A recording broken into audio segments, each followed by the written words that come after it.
Sepenggal kisah Zubair bin Awam. Ketika itu ia berusia 15 tahun. Dalam usianya yang relatif muda, Allah menganugerahkannya petunjuk, cahaya, dan kebaikan. Lelaki ini adalah penanggung kuda yang mahir sejak muda. Bahkan sejarawan berujar, pedang pertama yang dihunus di jalan Allah adalah pedang Zubair.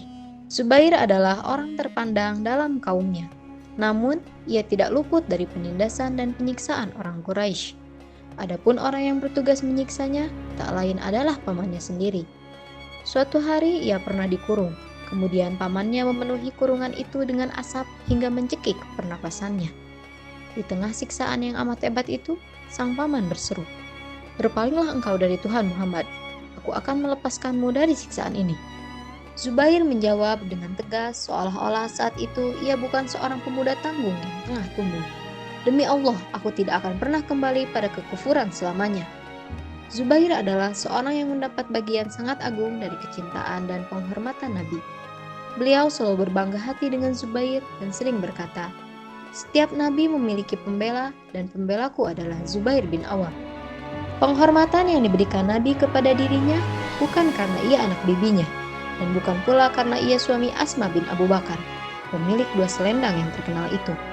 Namun yang luar biasa, kedermawanannya yang mengalir dan seorang yang menjual diri dan hartanya kepada Allah. Keberanian dan kedermawanannya seperti 2 kuda yang tengah berpacu dalam lomba. Ia mengurus niaganya yang sukses dan kekayaannya pun melimpah ruah.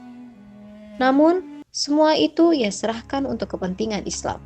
Bahkan hingga kematian menjelang, ia justru dalam keadaan berutang.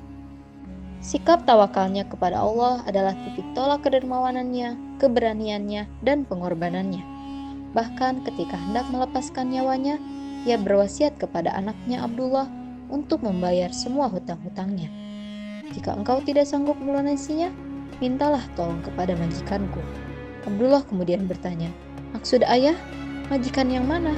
Zubair menjawab, "Allah. Dialah sebaik-baik pengurus dan pemberi pertolongan." Abdullah melanjutkan, "Demi Allah, tidaklah datang kesulitan kepadaku dalam membayar hutangnya, kecuali aku berdoa, 'Wahai majikan Zubair, tolong lunasi hutang-hutangnya.' Allah pun melunasi hutang-hutangnya."